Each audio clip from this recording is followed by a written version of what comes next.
Oke, Shalom Ibu Heni dan teman-teman semua. Terima kasih untuk kesempatan yang diberikan kepada saya untuk bisa membahas soal-soal hot seputar induktor. Jadi hari ini kita akan bahas mengenai soal-soal dari induktor atau induksi elektromagnetik. Kita nggak akan bahas tentang apa itu induktor, apa itu induksi elektromagnetik, mengapa induksi elektromagnetik terjadi dan seterusnya. Kita nggak akan bahas itu. Saya anggap teman-teman semua udah paham mengenai hal ini. Jadi tanpa berlama-lama langsung aja kita masuk ke soalnya. Oke. Oke. Yang pertama, bentar saya lihat poin dulu. Oke. Soal yang pertama, sebuah sumber tegangan AC atau dalam hari ini generator AC menghasilkan I yang masuk atau I primer ya kita kenalnya sebesar 10 ampere pada tegangan 400 volt atau V primernya. Kemudian tegangan ini dinaikkan dengan transformator step up sampai tegangannya menjadi 5000 volt dan ditransmisikan atau dialirkan ke jarak yang jauh, yang cukup jauh dengan menggunakan kabel yang panjang yang mempunyai hambatan total sebesar 30 ohm. Nah, ini kan basic aplikasi dari transformator. Kita kan tahu ya basic konsepnya bahwa transformator itu adalah perangkat atau alat yang kita gunakan untuk menghantarkan energi listrik dari satu rangkaian ke rangkaian yang lain. Tentunya dengan induksi elektromagnetik tentunya. Nah, ini pun basic konsepnya dari situ. Jadi ada AC nih. AC ada I yang masuk dan V yang masuk dari 400 volt dinaikkan menjadi 5000 volt kemudian ditransmisikan atau dihantarkan energi atau arus listriknya menggunakan kabel yang panjang dengan hambatan total sebesar 30 ohm. Ada resistor.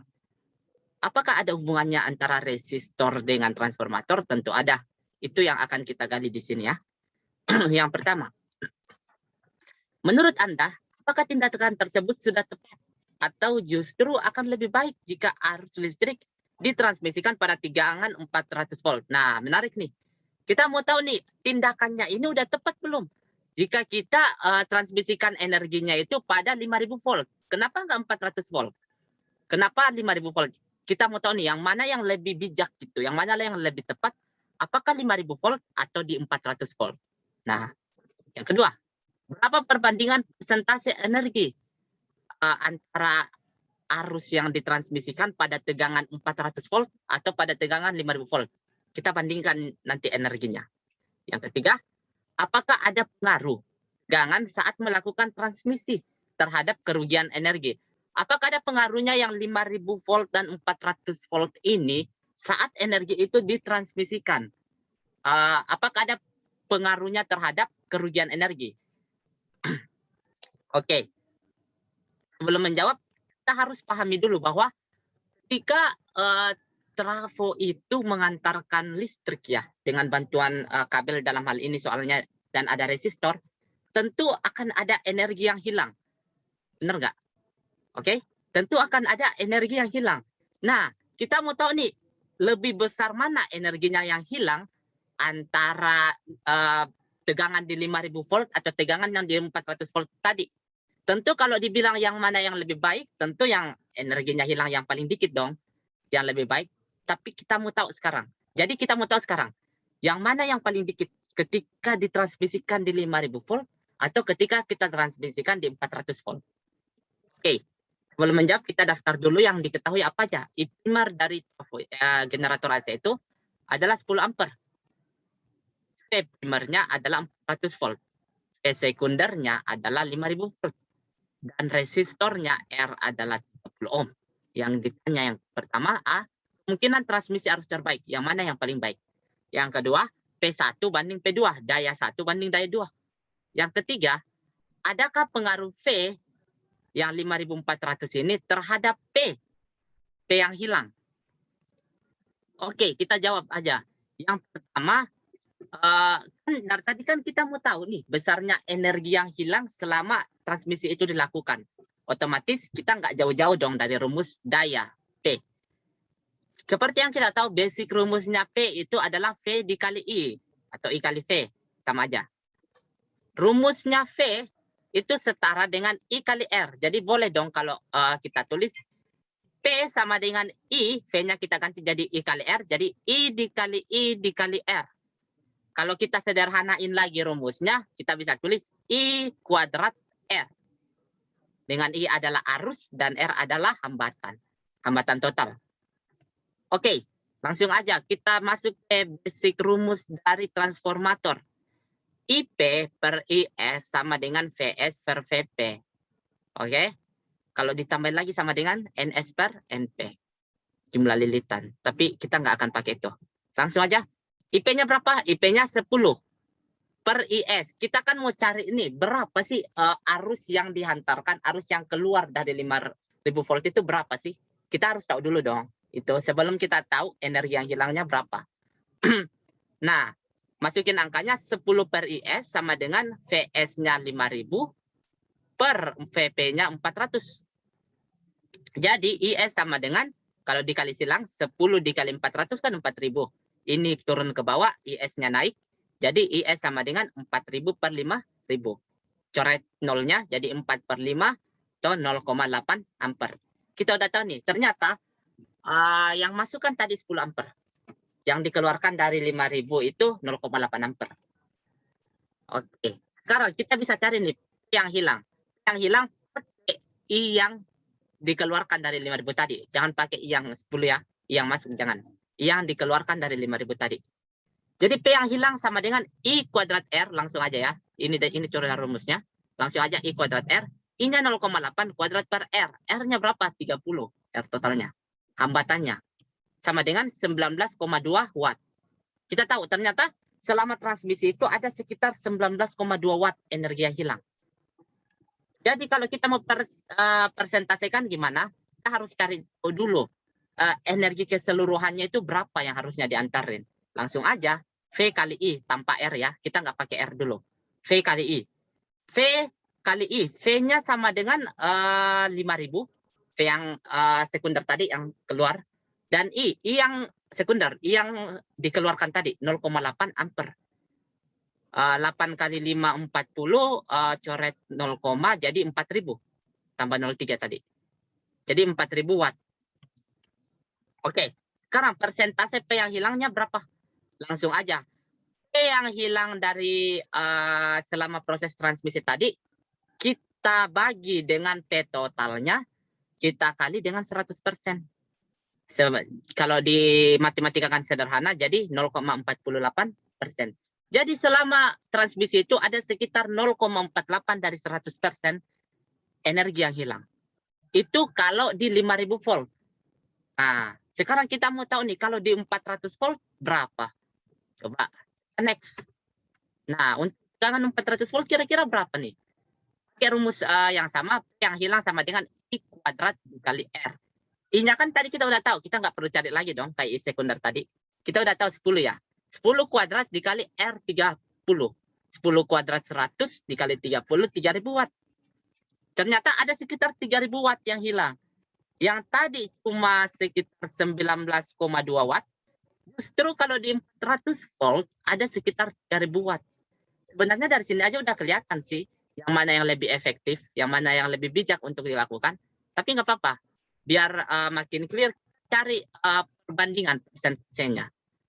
Terus P yang output maksimalnya, output yang dikeluarkan itu berapa? V kali I.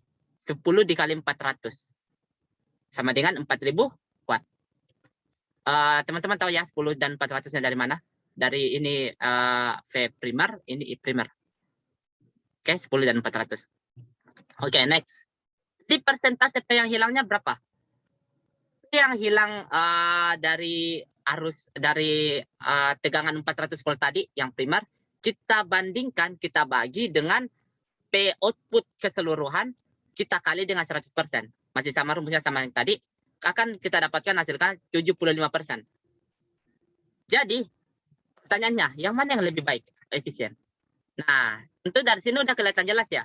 Yang mana yang lebih efisien? Yang lebih efisien adalah transmisi dari tegangan 5000 volt. Jadi semakin besar tegangannya, justru ternyata kerugian energinya itu makin kecil.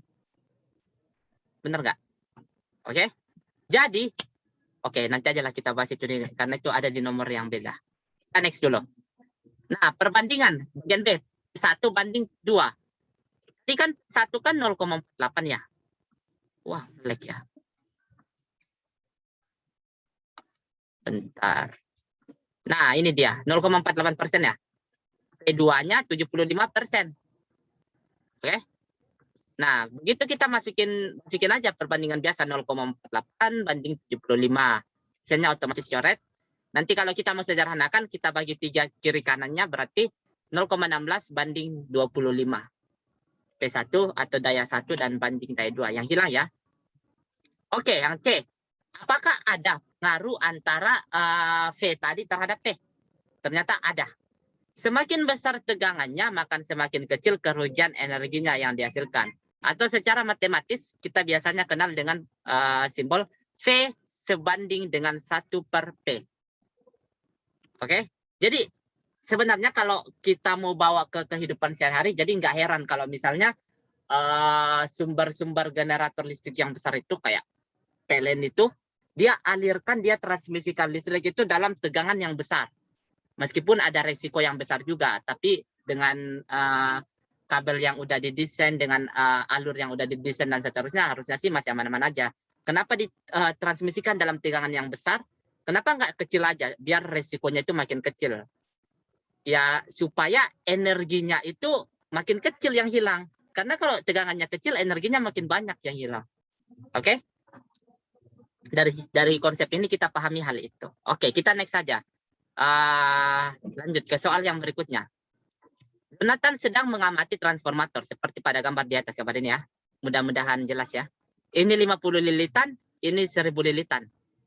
Oke, ini 240 volt. Jika transformator tersebut diasumsikan memiliki efisiensi sebesar 100%, ini transformasinya efisiensinya 100%, dan saat ini Jonathan punya 2 buah resistor yang masing-masing 12 ohm, maka yang pertama, bantulah Jonathan menyusun resistor pada transformator ini untuk mendapatkan daya yang maksimum atau daya yang paling tinggi. Kalau ada daya maksimum, tentu ada daya minimum. Jadi teman-teman harus hati-hati ya di bagian ini ya. Pastiin daya yang teman-teman dapatkan itu daya maksimum dari 2 resistor ini. Jadi terserah teman-teman. Teman-teman cuma mau pakai 1 resistor kah? Teman-teman mau pakai dua-duanya? Itu tergantung teman-teman. Tergantung kreativitas teman-teman lah. Pokoknya gimana caranya teman-teman dari resistor-resistor ini, teman-teman bisa dapat daya yang maksimum. Kira-kira teman-teman akan susun kayak gimana tuh? Oke, yang kedua, berapakah daya maksimum tersebut? Kalau teman-teman udah dapat susunannya nih, berapa daya maksimumnya yang teman-teman dapat? Terus yang ketiga, tentukan besar arus maksimum. Jangan arus minimum ya, arus maksimum pada kumparan sekunder maupun kumparan primer. Petunjuknya ada di sini. Kasih clue dikit lah. Ini efisiensi 100%. Efisiensi 100% itu apa sih? Itu teman-teman bisa cari tahu sendiri. Yang bisa diperoleh oleh Jonathan. Oke. Yang terakhir, keempat. Menurut Anda, transformator ini dapat digolongkan ke dalam transformator apa dan kenapa? Jadi kalau teman-teman udah dapat ABC ini, teman-teman udah ketemu dong semua hasil data yang kita perluin. Udah dapat semua datanya. Terus teman-teman coba analisis kembali data-data itu. Terus teman-teman ingat kembali, kan transformator kan basicnya kan ada 2 ya. Transformator step up dan transformator step down. Dari data-data yang teman-teman dapat itu, coba teman-teman analisis kira-kira ini itu transformator apa sih, step up apa step down. Habis itu tulis alasannya mengapa. Jangan hanya tulis jenisnya aja. Misalnya teman-teman jawab step up, nggak ada alasan. Mana tahu teman-teman cuma hoki kan. Jadi teman-teman tulis alasannya untuk memastikan bahwa teman-teman dapat poinnya. Oke. Lanjut, next nomor 3. Edi sedang mengamati sebuah solenoida dengan panjang terbatas. Jadi perhatikan ya, dengan panjang terbatas. Kan solenoida itu umumnya dianggap panjang tak terbatas ya. Untuk kasus ini kita anggap panjangnya terbatas.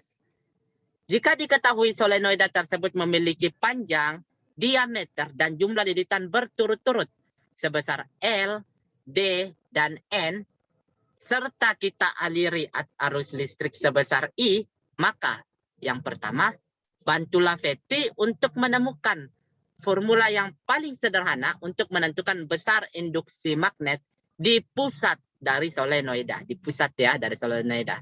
Nyatakan dalam U0, I, N, L, dan D. Oke. Yang kedua, bantulah Fetty untuk membuktikan bahwa ternyata volume solenoida itu ternyata punya pengaruh. Ambil peran terhadap besarnya induktansi dari solenoida tersebut. Induksi magnet dan induktansi beda ya. Teman-teman bisa cari tahu sendiri apa bedanya. Dan gimana cara hitungnya. Jadi nomor yang kedua ini, coba bantu Fetty untuk temuin, untuk buktiin bahwa volume solenoida itu ternyata berpengaruh terhadap besarnya induktansi. Kan selama ini kan yang kita tahu kan yang selalu diperhatiin dalam solenoida itu kan cuma L ya. Cuma faktor panjang aja. Jadi untuk kali ini, coba gimana caranya teman-teman otak-atik rumusnya, gunakan kreativitasnya untuk bantu Fetty untuk bisa temuin volume pengaruh volumenya. Jadi setelah teman-teman otak-atik tadi untuk mencari induktansi, usahakan ada V yang keluar di situ. Teman-teman kreativitaskanlah gimana caranya biar di persamaan akhirnya ada V yang keluar di situ. Itu kan sudah membuktikan bahwa ada volume yang berpengaruh terhadap besarnya induktansi. Tapi jangan diada-adain. Penting ada V di situ gimana caranya, oke? Kalau dirasa soalnya terlalu sulit, mungkin bisa tanya orangnya langsung ya. Bisa tanya si PT langsung. Kayak canda.